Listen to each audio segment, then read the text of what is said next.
Hey, what's up, guys? Hazy Ames here, and we're going to be watching a video discussing the current state of AAA gaming in a sense of the internal workings on the development side. We have YouTuber here, Timothy Cain, who was a game developer on some projects, and I'm just going to kind of hit the play button here, and I'll stop it when I think there's something that I want to discuss and give my opinion on. There's a lot of good information on here, so I encourage you to go watch it yourself as well.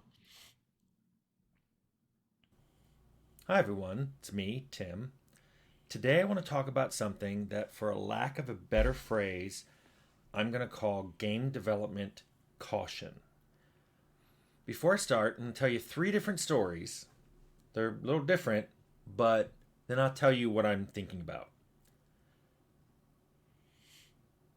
Back when we made Fallout, towards the end, when we were really trying to get it out, we had two whiteboards. One whiteboard had a list of features or content that weren't done yet that really needed to get in. And the other whiteboard had a list of what the 10 most egregious bugs were. And next to each one of these on these two different whiteboards were listed the person who was assigned to it. We did it in a whiteboard like this so that people could come in the morning and look at it, because this predated Jira or Confluence or anything like that. They could come in, look at the whiteboard, and go, "Oh, I see something I need to jump on." Worked fine. I don't think I heard any complaint about it.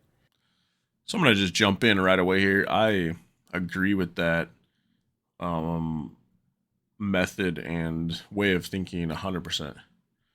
You figure you get ready for work, going to work. You're gonna look at these two whiteboards, and you're like, all right, you see Hazy Ames fix NPC bug, quest won't finish, or NPC doesn't walk in the right direction. So then you go get to your desk, your computer, and you start working on that bug. And then when you're done, you turn it in. Everyone gets on in agreement that the bug has been fixed, and your name gets wiped off the board. And then on the flip side, he also said that there was a whiteboard for things that they needed to put in the game, as far as like features, characters, dialogue, what have you. And it's a very efficient, a time efficient, and no one can really. I wouldn't think anyone could really get salty about what they were working on. As long as some people weren't always working on bugs and others were always working on new features, just kind of flip flop what each individual is doing. So yeah, I think that method's great. All right, let's see what else he has to say here. People liked getting stuff off of that. If they saw something that was like, "I'm on that today." Try doing the exact same thing 10 years later at Carbine. Overwhelmingly, people said, "No, do not do that. I will quit if you do that. What? If I see my name on that whiteboard, I will quit." And I said, "Well, what if we don't put people's..." What? You're gonna quit because your name's on a board? I'll be like, find a different job. Get the fuck out of here then. I don't understand that at all.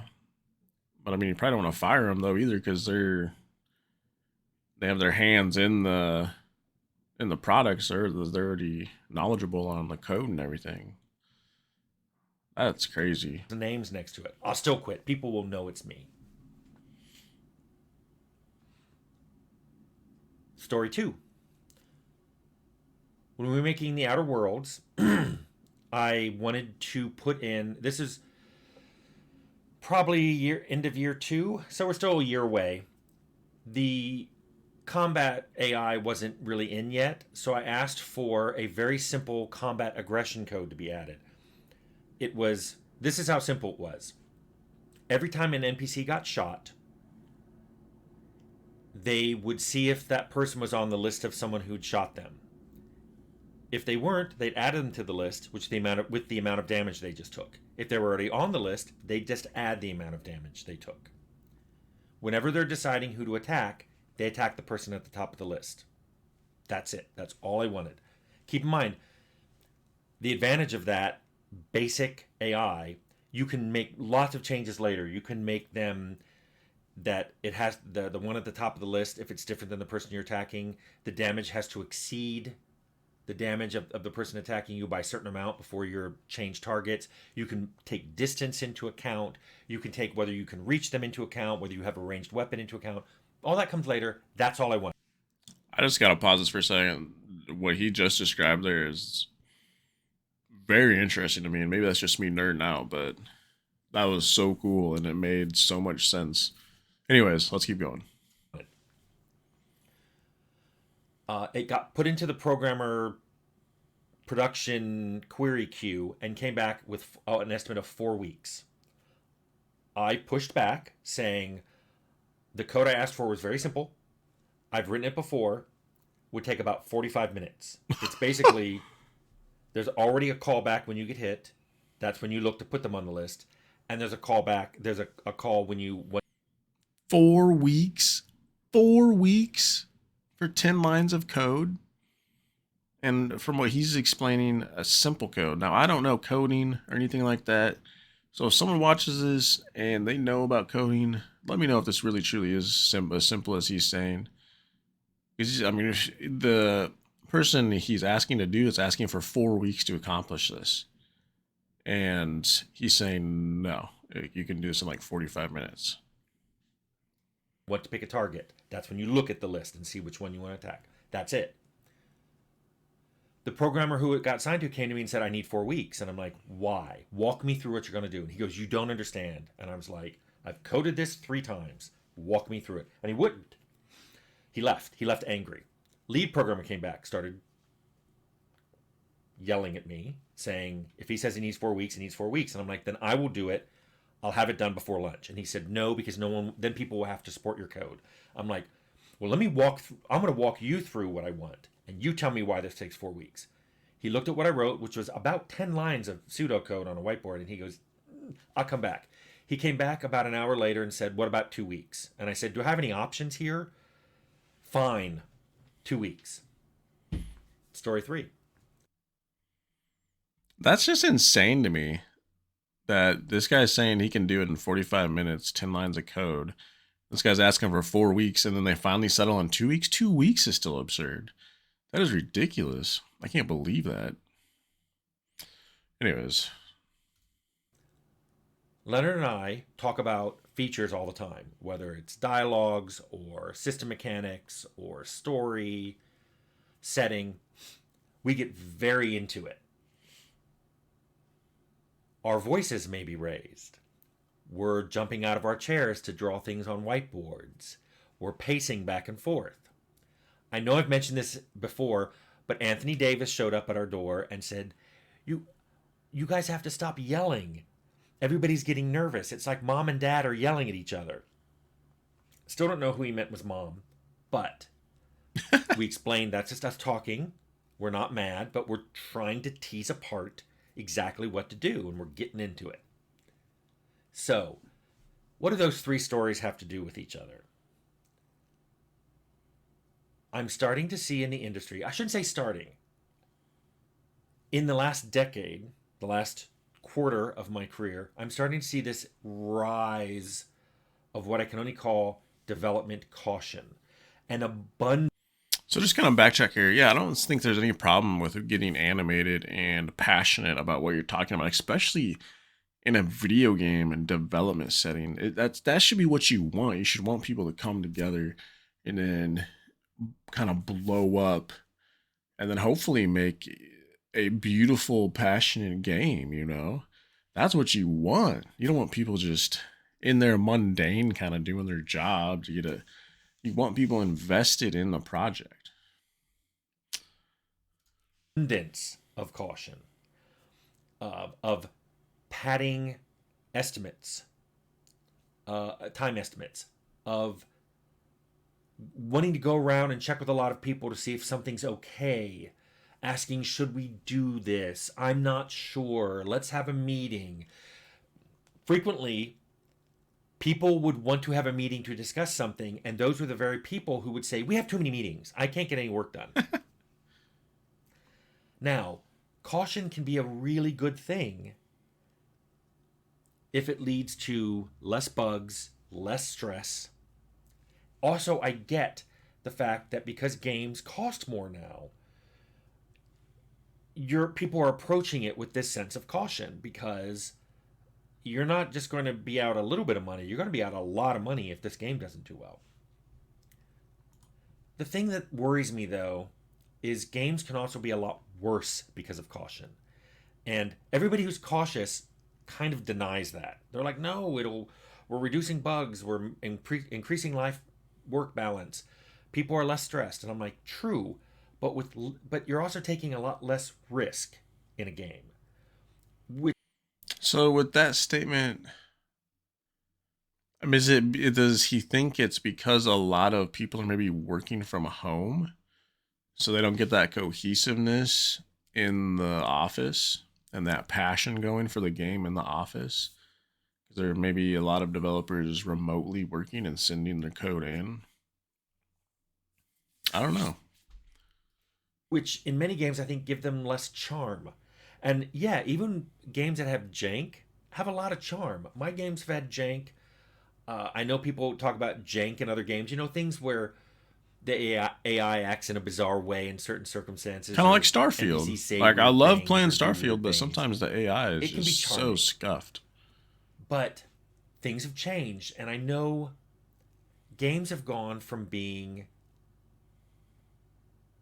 an expression of an idea, of an of like artwork from a particular person or group of people, into a corporate driven money seeking instrument. 100%. 100% agree with that. 100%. And I get it. There's a lot of money going into these. In a way, though, I would argue they always were. You always were making these with the idea that, I hope it sells a lot and we make money. But now designs are being driven by this. That's why we have Yep. microtransactions. It's why we have 100%. pre orders. It's why we have what we're starting to see lately, where games are, if you pay a little more, you can play it a few days or even a week early. Now, you can't always blame the publishers or the developers for this. If people didn't pay for it, they wouldn't do it. It's like spam. Yep. If everybody stopped Yep. answering spam tomorrow, it would go away. But because of And I mean, he says that, and I'm guilty too. I did it with Diablo 4 so I could play a week earlier or whatever it was. I don't do it very often, but like he said, people do buy it. And I was one of those people this time around. tiny percentage does, it's there for everybody to see. But so I'm not really talking about the money driven part. I'm talking about how the caution is dampening down the ideas. It's why I'm going to double down on this. I've always thought the indie space is a lot richer in ideas. Probably not money, certainly not money, but they're much richer in ideas because they take less. They have less caution and take a lot more risk. And unfortunately, what I see then is AAA's that dip into indie games for features and ideas. By the way, it's not just publishers and developers that I see all this caution with. I've seen a huge rise in caution in game journalism. It's become the norm that Yep. 100% agree. no journalist wants to risk getting into an embargo situation where they're not given an early access code, so they can't. Yeah, dude, no one is going to take the chance of not getting early access code by review bombing games unless they're just dipping into their own pocket to purchase these games and then review them. But that's a hefty expense, if you're out there reviewing, I don't know, hundreds and hundreds of different titles, that's a huge investment. Write their reviews earlier than other people. They're worried about not being invited to press events or junkets, I think they're called. So a lot of them have gone a lot more cautious in what they say. I really miss the reviews. I'll name a couple, like Scorpia in the 80s and 90s and Deathlock in the 90s and early 2000s. Because those two reviewers said what they thought. If you put out a game, they skewer you for all the things that were wrong with it, but then they'd praise you for everything that's right with it. Now it's sort of like, well, we really like this, but they don't want to like really double down on it because it may be something people don't like. So like, let's say a journalist loves the diversity in a game, he may go, well, I'm not going to say that much because I don't want to come across as being pandering, and also some people yell when you talk about that. So I just see a lot of the passion drain out of game journalism, and they're really just trying to go for what kind of review can I write that generates the most clicks. And I guess this worries me because if I see this everywhere, if I see this in publishers and developers and now new people entering the industry, they don't have this passion anymore. So He is very right there. I feel like there's a lot of people that review, and most of the reviews just kind of shit on the game and are pretty negative unless it's like a stellar, like what they're looking for type of game, and they give it a good review. I try to be pretty in the middle because I don't care. Like, I'm a small time content creator, don't got anybody, that I'm trying to get codes from or whatever, previews or whatever. So right now I'm pretty balanced, and I don't plan to change. I don't want to change. Like, if a game's crap and there's parts of the games that are crap, I'm gonna say parts of those games are shit. And then I'm gonna, like he said, then I'll tell you about the parts that are great about the game. Kind of like I said in my Starfield review. Like, the inventory is bullshit. I hate sitting there hunting through tons and tons of inventory. Anyways, I got on a rant here. Let's continue here. what's the moral of all this? I want to tell people, just go and make it. Make what you want. You don't need Yeah, a dude, committee make to what you sign off want. on it. You can always go back and change it, or if you make something and it turns out not to be good at all and unsalvageable, throw it away. Yeah, But that rapid iteration to get to some really good idea is a lot better than just being so cautious that you basically creep up to a very mundane game that doesn't show any kind of passion in its development. People can tell. People can tell. for So sure. I started with stories. Let me end with those three stories and how they kind of got resolved. So I didn't even try to do the whiteboard solution when I made Outer Worlds. What I did is I Man, made that's my own sad. Confluence page called, like, I was Tim Cain's top 10 or something. It was in my Confluence space, and I wrote, here are the 10 biggest things I want looked at this week. And there were a few producers who would look at that page all the time. What was great about this solution? Nobody could come and complain to me about it because it was in my Confluence space. My own personal It's a but public genius. Confluence space. Genius.